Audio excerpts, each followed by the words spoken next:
Pessoal, bom dia, né? Bom dia a todos. Eu vim de Brasília, meu nome é Maia, eu trabalho nos Correios, entrei há um bom tempo, digamos assim, né? Não quero entregar muita idade, mas é, alguém aqui é nascido dos anos 2000 para frente? Tem alguém nascido de 2000 para frente? Não, tem bastante gente, né? Então, acho que boa parte de vocês, quando nasceram, quando estavam em escola, correndo na rua, soltando pipa, eu já estava trabalhando, assim, nos Correios, né? É meu segundo emprego, então, praticamente o primeiro, né? Eu sou concursado, tem mais alguns colegas aqui representando também. E, assim, quando eu submeti a palestra, estava até conversando ontem com o Elton, né? A minha palestra, ela não tem um caráter tão técnico. É mais vim aqui contar uma história de como que a gente chegou até aqui, né? Como que o Gol foi parar ali na nossa pilha de tecnologias de desenvolvimento. Atualmente, eu não trabalho assim 100% do meu tempo como desenvolvedor. Eu sou líder de uma equipe que desenvolve sistema para as áreas de operações e logística da empresa. Tem mais algumas coisinhas lá, mas basicamente operações e logística. Então, assim, alguém aqui já usou o serviço de correios alguma vez? Então, assim, acho que a apresentação da empresa ela é até dispensável. Todo mundo conhece, todo mundo usa, todo mundo já foi impactado pelo correio de alguma forma, seja positiva, seja negativa. Eu até costumo falar que o Correios é a empresa que todo mundo ama odiar na internet. Mas a gente vem aqui para tentar desmistificar um pouco isso, tá bom? Pessoal, eu não tenho muitas redes sociais, então eu deixei um linkzinho aqui para me apresentar. Esse link é do nosso Teams lá. E quem quiser conversar comigo, trocar alguma ideia sobre o que é que seja, é só entrar naquele link ali que vai falar diretamente comigo. Vai entrar diretamente no meu Teams particular. Particular não, da empresa, né? Então vamos passando aqui, vamos ver se funciona. Alguém conhece essa imagem aqui? Sabe do que se trata? Pouca gente, né? Pouquíssima gente. Até interessante, porque eu comentei, eu incluí isso aqui ontem na minha apresentação, porque eu estava conversando com os colegas, o pessoal aqui do evento, né? E eu estava falando sobre esse é um jogo, chama Keep Talking Nobody Explodes. Continue falando e ninguém explode. Por que eu coloquei isso aqui? Porque, assim, pessoal, os Correios, a gente não tem como fugir do físico. A gente não tem como fugir do analógico, né? Então, nossos produtos não têm como ser 100% digitais. O carteiro não vai até a sua casa entregar uma carta, uma correspondência, um telegrama. Ele não vai entregar isso eletronicamente. Existem os meios eletrônicos, existem os correspondentes eletrônicos. Mas tem muitos países, até mais desenvolvidos que o Brasil, que não abrem mão da correspondência eletrônica. E a gente também, no Brasil, não são todos os correios do mundo que são assim, mas o Brasil opera nas duas linhas, a linha de cartas e a linha de encomendas. Então, o nosso Correios, ele é uma empresa que presta os dois serviços. A gente é muito forte no setor de encomendas também, e depois eu vou falar como que isso assim, deu um salto quase que assim, em volume, né? Quase que me fugiu a palavra aqui. Mas assim, a gente deu um acréscimo grande de encomendas aí da pandemia para cá e eu vou explicar o porquê disso. E por que eu coloquei essa imagem aqui, pessoal? E por que eu estou falando dessa questão da interseção ali do físico com o digital, né? Porque, eu vou dar um disclaimer aqui, né? Na minha apresentação, tem um pequeno easter egg, tá? Eu esqueci. Depois você pode pegar as sacolinhas lá? Deixá-las aqui na frente? Pode deixar. Aponta ali para o computador. é para lá? Boa, isso. Na minha apresentação tem um pequeno easter egg. Aí eu tenho 3 brindes para distribuir. Quem conseguir encontrar, né? Quem conseguir descobrir ali o easter egg, os 3 primeiros que conseguirem seguir ali as instruções vão receber os brindes. Tá bom? Eu vou fazer um breve histórico aqui, como que a gente chegou até o que a gente tem hoje.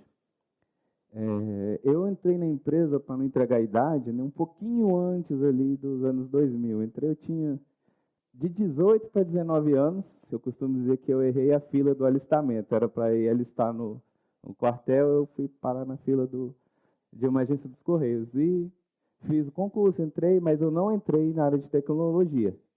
Tá? Então, eu vou colocar o histórico ali de onde eu conheço para cá. Tá? Antes dos anos 2000, né, a empresa era muito... os sistemas, eles não eram sistemas em rede. Então, eu cheguei a trabalhar e conhecer pessoas que trabalhavam com sistemas de cartão perfurado.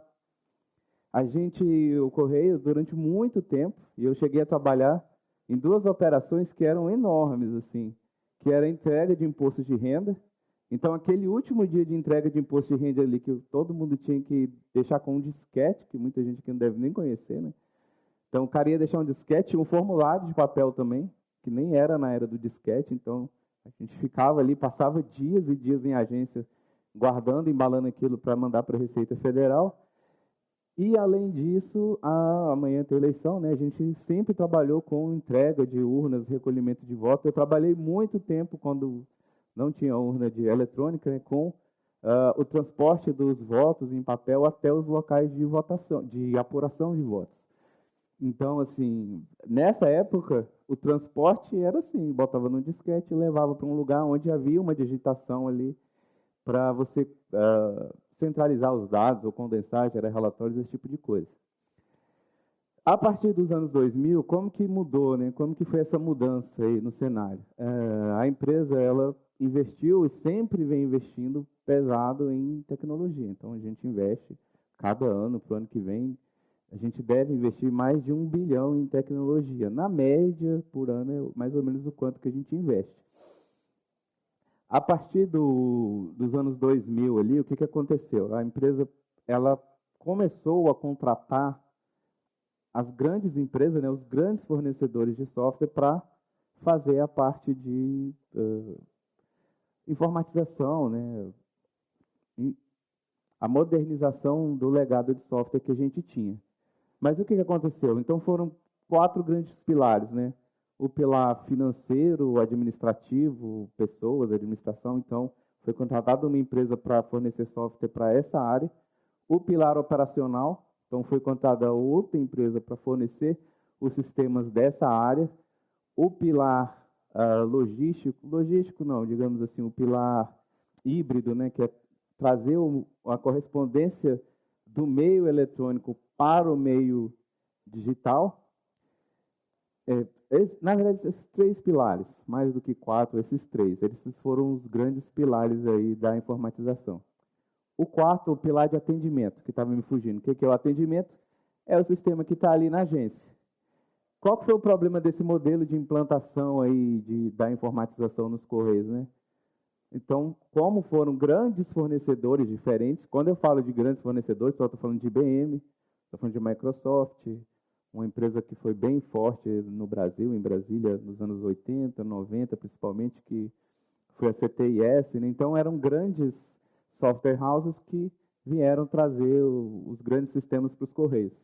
E o RP que foi fornecido pela Unisys, né? Então, a gente teve esses 4 grandes sistemas, que ainda existem até hoje, os 4, porém, a gente começou a ter problemas, né? Esses sistemas precisavam conversar entre si. E como que você faz sistemas dos anos 90, do começo dos anos 2000, conversarem entre si, numa época que tinha poucos serviços, poucos web services, pouca integração, né? Então, basicamente, pessoal, esses sistemas ali dos anos 2000 até os anos 2010, eles conversavam entre si por meio de grandes rotinas de banco de dados. Então, basicamente, é fazer select em um banco e insert no outro. E isso ainda existe na prática, né? Dos anos 2000 para os anos 2010, a gente começou a entrar com sistemas web, sistemas na internet. Então, começou a trazer para o cidadão a possibilidade de escrever carta via internet, fazer telegrama via internet, fazer o seu pedido de envio de uma encomenda pela internet. E isso também foi acompanhando e fomentando o crescimento do comércio eletrônico no Brasil. Aqui, pessoal, a gente tinha uma situação que era o seguinte: geralmente os Correios, por ser uma empresa pública, optava por adquirir o software por meio de licitações. Então, o que acontece? a nossa plataforma web principal ali durante os 2010 até os 2020, sistemas que ainda existem até hoje, uma plataforma chamada CodeFusion. Não sei se alguém já ouviu falar, se alguém já trabalhou. Se alguém trabalhou com CodeFusion, grande chance de ter trabalhado no Correio também. Porque os Correios, o CodeFusion no começo era de uma empresa pequena chamada Aller, acho que é da Áustria ou um país europeu, não lembro bem o nome. Mas depois foi adquirido pela Adobe, acho que hoje ainda é da Adobe, ainda existe, mas aos poucos os Correios foi abandonando. Qual o principal motivo? Eu só vi uma pessoa levantando a mão aqui que conhece CodeFusion e já trabalhou com CodeFusion, além dos colegas que são dos Correios, que eu sei que já trabalharam. Então, pessoal, é difícil você conseguir profissionais para trabalhar nessa área. Durante esse período aqui, dos anos 2010 a 2000 a perto de 2010 ali, eu trabalhei na área de operações da empresa, não era da área de desenvolvimento.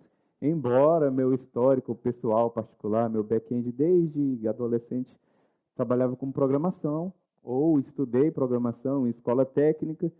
Quando eu entrei nos Correios, recebi meu primeiro computador ali para trabalhar, não tinha computador em casa, né? Recebi meu primeiro, e naquela época não era igual é hoje, você não baixava um compilador da internet, você não baixava uma linguagem de programação para você usar. Geralmente você comprava um livro, aquele livro vinha um CD ou alguns disquetes que você instalava ali o compilador, e foi assim que eu comecei. Mesmo fora da área de operações, eu comecei a trabalhar com programação. No finalzinho ali, vou entregar um pouco a idade, na minha primeiras férias, em 99, eu comprei meu primeiro computador pessoal e comprei um livro de PHP. Eu não tenho mais esse livro e eu vivo procurando ele para comprar. Então, comecei a trabalhar com PHP e a partir de 2009, 2010, mais ou menos, quando eu vim para a área de tecnologia de fato, como alguns aqui já falaram, né, também cumpri alguns anos de pena em regime fechado trabalhando com Java. Então, minha pena em regime fechado durou mais ou menos ali de 2008 a 2012, trabalhando num sistema chamado CIGEP. A gente também é péssimo para dar nome para os produtos, a maioria das vezes vai ser uma sigla assim, né? CIGEP é um sistema de gerenciamento de postagens.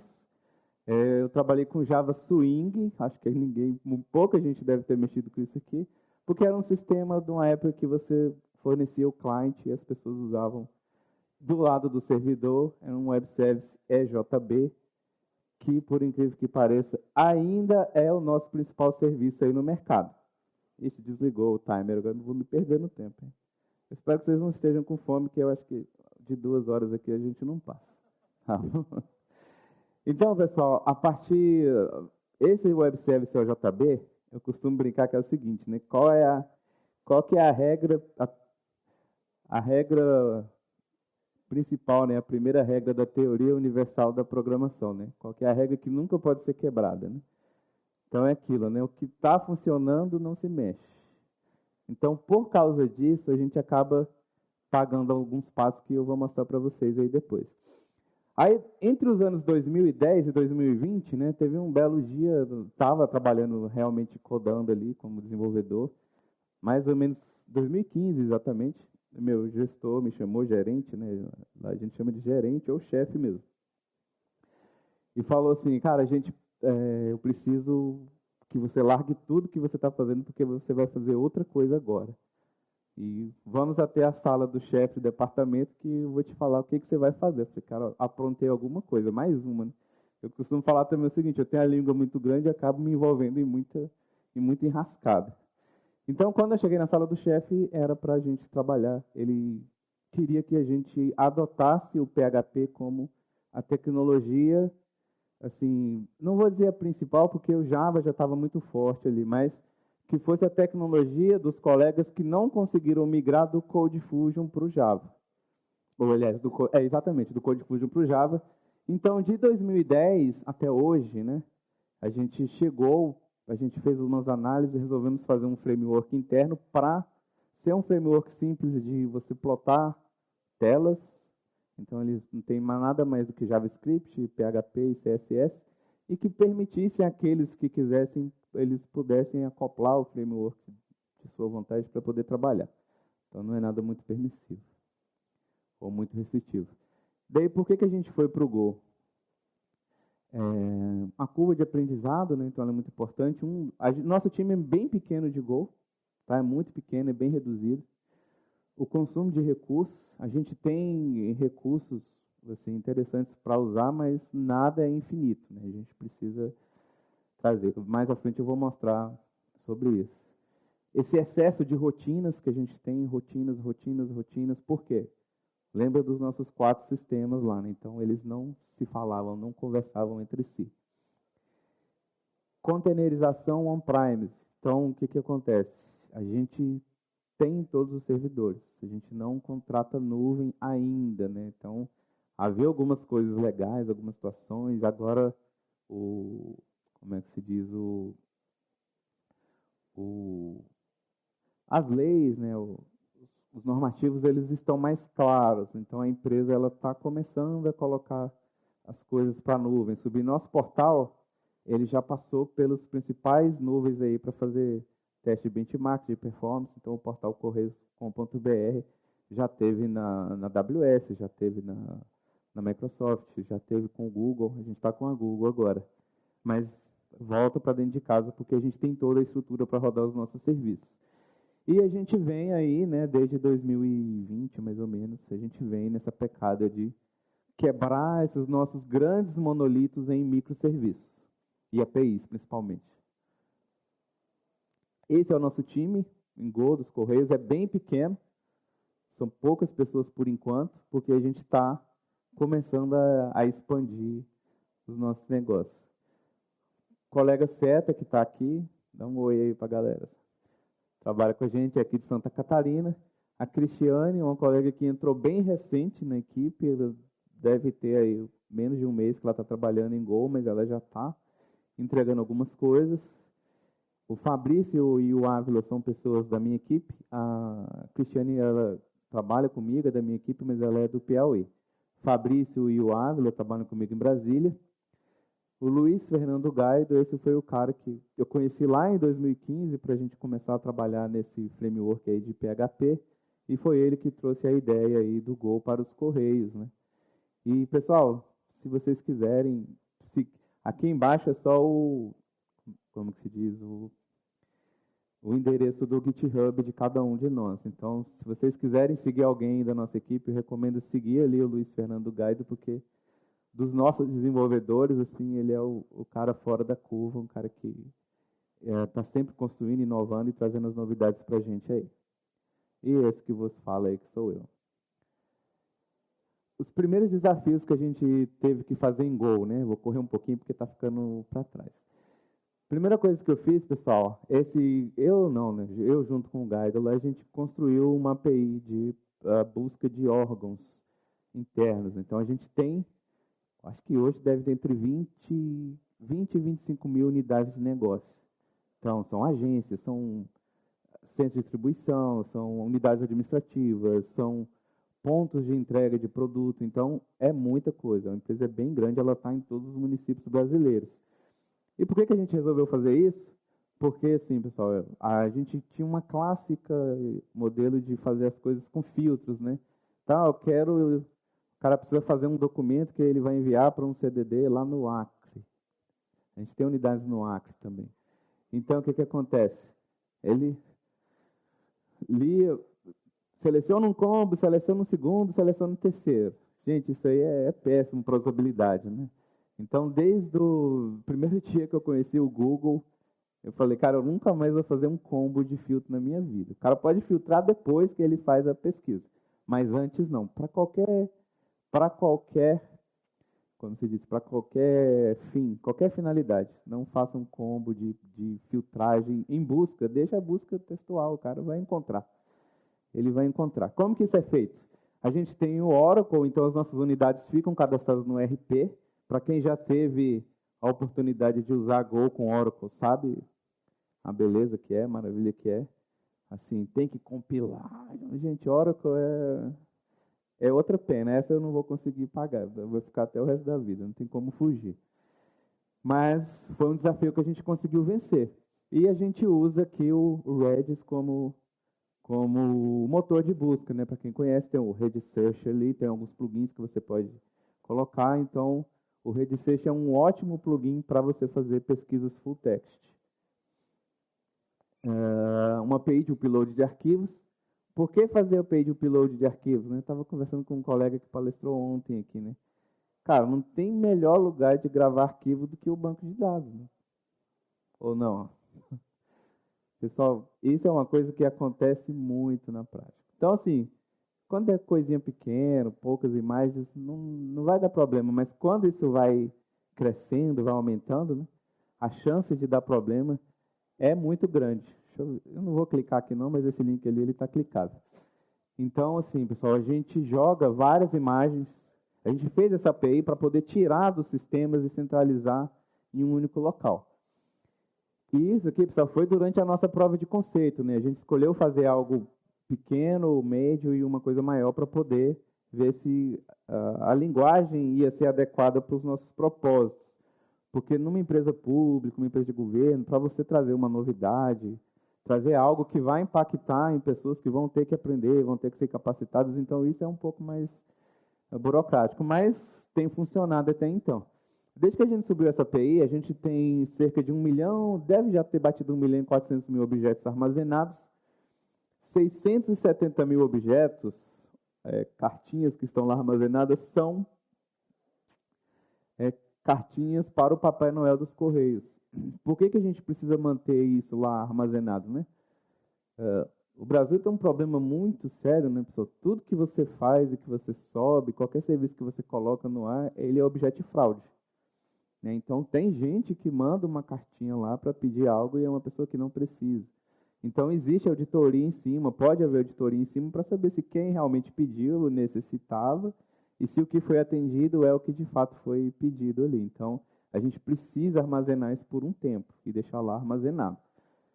E isso também foi para facilitar o pessoal da Infra lá com essas rotinas e tirar imagens de bancos de dados, porque é extremamente danoso você manter tabelas, CLOBs enormes em bancos de dados. O que é esse SRO Go, né? SRO é o nosso sistema de rastreamento de objetos.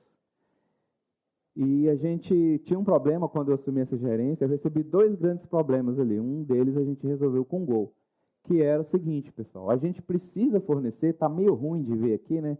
Mas a gente precisa fornecer imediatamente após a postagem, qual que é a previsão, a data prevista de entrega.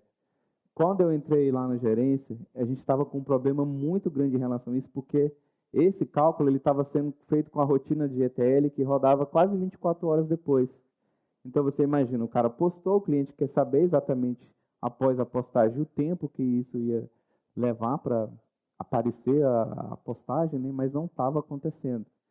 Então, a gente escreveu um robô em Go com várias gorrotinas, diversas gorrotinas, que junta todas as fontes de dados ali de postagem, né?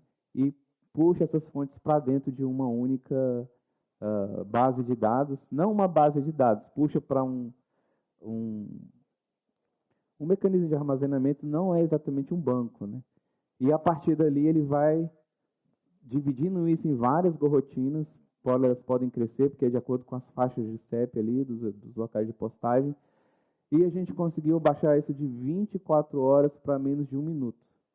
Então, hoje, todos os objetos, em menos de 1 minuto, eles têm a data de postar, a data prevista de entrega ali.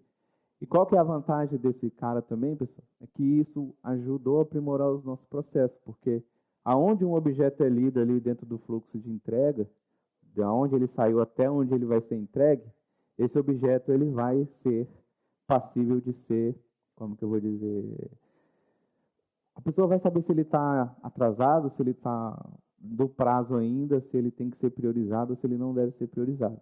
Então, isso foi muito importante. A partir daí, a gente começou a expandir horizontes. Lembra que eu falei, ó, o que está funcionando não mexe, né?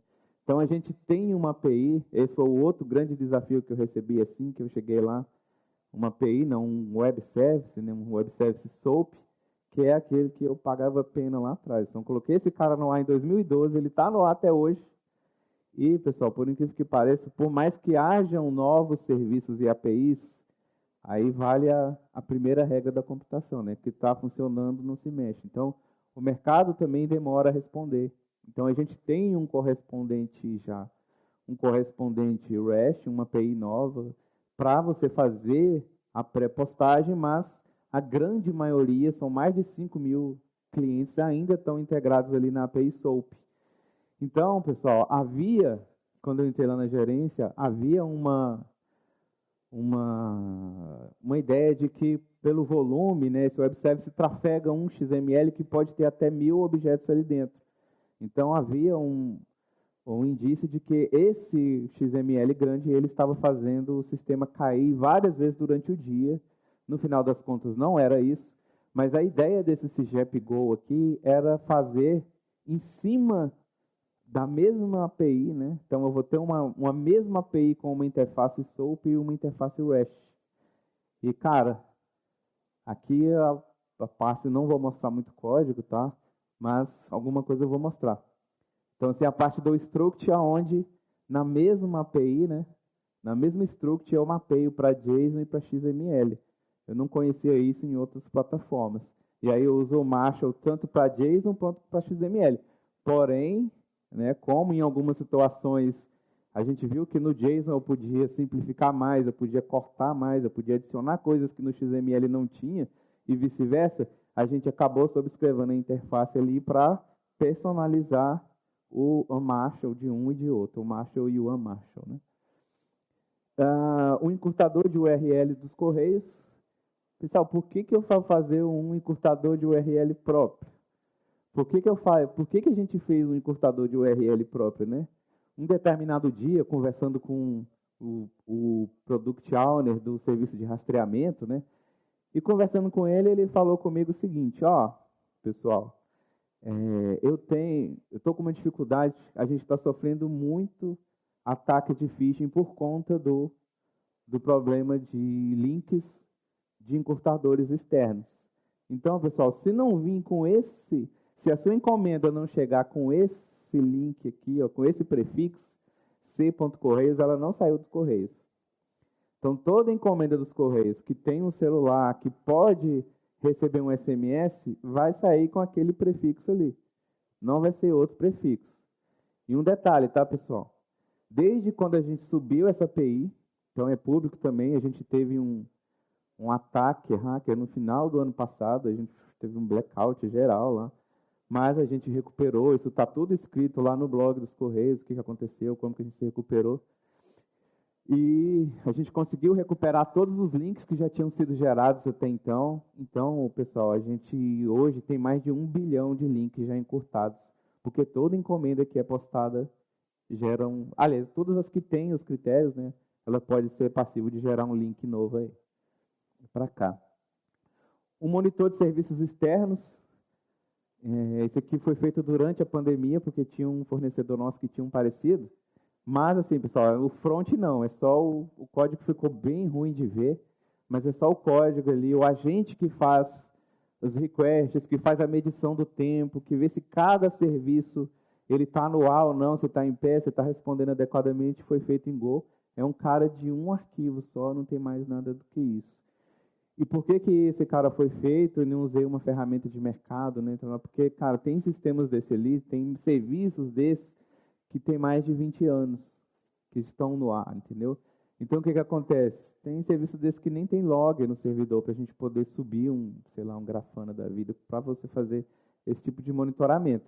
E aí você tem serviços que são autenticados com token, com Bearer Token, tem serviços que são autenticados com Base Authentication, e tem coisa que tem até usuário e senha ali no corpo do request. Tem de tudo, tá? A gente vem trabalhando para não ter, mas tem de tudo. O Jukebox é um serviço que é mantido por um colega nosso aqui. Pessoal, dá para ver aí o código? Dá para entender? Quem arrisca dizer que tipo de código é esse aqui, né? Oi? Bash, Shell Script puro. Então, o que acontece? A gente tem um serviço grande lá, chamado eCarta.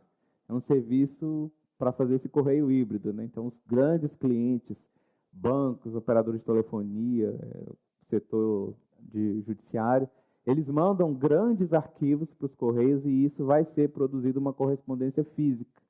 Então, em muitos casos, o próprio Correio produz a carta para entregar. Multa de trânsito, né? Infelizmente, todo mundo leva uma multa de vez em quando e o carteiro tem que ir lá entregar. Então, isso daí, pessoal, geralmente vem esse arquivo e a gente tem uma ferramenta de EDI lá que ela não tinha capacidade muito boa de lidar com esses grandes arquivos. Então, a gente tem um colega lá da Infra, até deveria ter colocado o nome dele lá, porque ajudou muito a gente na construção de todo esse appliance do Go, que é o Adriano Bandeira, e ele nos ajudou a implementar a infra, né, para poder rodar Go na empresa, e a gente, em troca, né, em agradecimento a ele, a gente migrou esse cara aí para Go, aqui é o nosso repositório interno do produto, e o código. Infelizmente, o código ficou bem prejudicado aqui na apresentação, pessoal, mas assim, aquele mesmo código JavaScript ali, o Shell Script, ele foi bastante reduzido num código Go bem conciso, capaz de fazer a mesma movimentação de arquivos que era feito ali no Shell Script, sem a possibilidade de você escalar, de você ter diversas instâncias, então ficava rodando ali apenas em uma máquina. A lista de empregados e membros estatutários dos Correios, então é que a mesma ideia, o front-end é o front-end do nosso framework que a gente tem lá, mas o motor de busca é Go. Por que a gente tem isso no ar? Porque a gente é obrigado a prestar certas informações à sociedade, por exemplo, quais são os empregados dos Correios, onde eles trabalham, o que eles fazem, né, qual que é o nível salarial deles. Então, por ser uma empresa pública, tudo isso tem que estar transparente. E isso foi feito, pessoal, para substituir um sistema que era bem antigo, onde havia ali uma relação de A a Z, a pessoa clicava, gerava todo mundo, e por incrível que pareça, isso era feito com um arquivo, né? Tinha um arquivo lá que tinha todas as pessoas da letra A, e tinha uma pessoa que fazia o recorte disso na mão todo mês para poder atualizar. Então, no primeiro momento, a gente fez como que eu vou dizer? A gente fez a migração disso para fazer a leitura diretamente de um banco, e num segundo momento a gente foi para um microserviço desse de busca. Vou correr um pouquinho aqui que está acabando. Esse cara fez tanto sucesso para o público externo que a gente recebeu a encomenda de fazer um igual para o público interno para os principais recursos da empresa. Quais são os principais recursos? Os empregados, as unidades de negócio, clientes, tem mais algumas coisas lá na fila para fazer. Então, a gente unificou todos esses grandes recursos aí num único motor de busca, uma única API de busca. Eu estava conversando, como é seu nome mesmo? Me desculpa. Com a Marcela ali atrás, que a gente não tem muita coisa aberta para o público externo, assim, de código, repositórios. Eu vou abrir um aqui, a gente vai começar a abrir outros, e um deles são esses motores de busca simples para você fazer esse tipo de pesquisa rapidamente. Porque isso aqui pode ser feito com qualquer coisa. Entendeu? Você alimenta um índice no Redis e você vai poder fazer isso tudo em Go. Você joga isso dentro de um mapa de strings, quais que são os campos, qual que é o de pesquisa, qual que é o peso de cada um. Você sobe a API e você já pode começar a fazer buscas assim diretas, sem muita burocracia. Aqui é só um spoiler para o que a gente está preparando aí para o futuro. Então, assim, já está mais do que provado que a linguagem foi fácil de internalizar, foi fácil de trazer para dentro da empresa, foi fácil da gente começar a fazer algumas coisas, e a gente está começando a dar uns passos maiores. Então, o primeiro deles é o seguinte: a gente está trazendo o Go para dentro do nosso negócio para valer. O primeiro deles é desses grandes projetos que a gente tem aí planejados para esse ano e para os próximos, que é fazer toda a roteirização das entregas aí com APIs do Google ali, né? Porque a gente faz a roteirização ainda de um jeito muito arcaico. Mas a gente já está começando a pilotar nas cidades pequenas que só tem um CEP. Tem muitas cidades no Brasil que só tem um CEP. E para a gente, pessoal, para a gente fazer a roteirização com um sistema, a cidade ela tem que ter o CEP a nível de rua, senão a gente não consegue fazer isso de maneira automatizada. A API do Google não tem essa limitação, então a gente está começando a fazer esse tipo de coisa lá. Vou pular um pouquinho de código aqui, porque vai ficar rápido, porque eu queria explorar esse aqui um pouquinho mais. Isso aqui é uma API chamada Simples. Por que Simples? E aqui, mais uma vez, né, o Go está no coração do negócio dos Correios.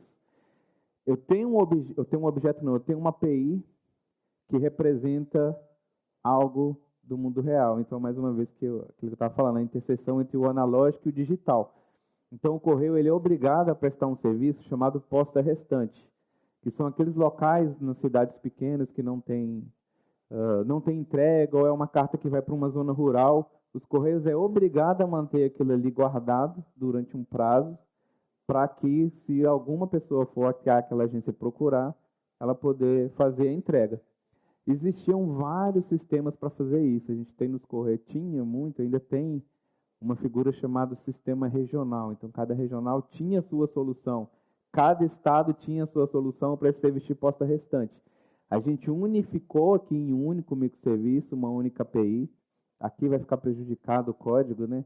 Então, eu tenho uma estrutura que representa os tipos de locais onde eu posso guardar essas cartas.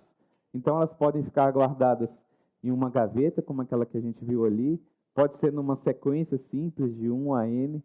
Pode ser numa sequência, numa gaveta, num outro tipo que eu não estou lembrando agora. E aí eu tenho uma interface para eu poder fazer com que todos esses tipos executem as mesmas operações. Então, obrigatoriamente, todos os 3 tipos de guarda ali, sequência, lote e gaveta, eles fazem a mesma coisa. O interessante aqui, pessoal, é que isso acontece em real time. Então, assim, aquele log que a gente está vendo ali, ele é o log do instante, do momento. Então, a API, ela não é uma API só de ir no banco, salva, dar um retorno, não. Ela fica representando o estado atual do momento ali.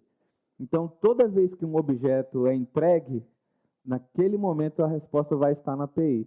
Se a API estiver fora do ar e o cara for fazer uma pesquisa lá para descobrir aonde que está uma carta, naquele instante, para saber em qual gaveta lá no fundo da agência que está uma carta para o seu João, lá no interior da Paraíba, se a API estiver fora, ele não vai dar conta.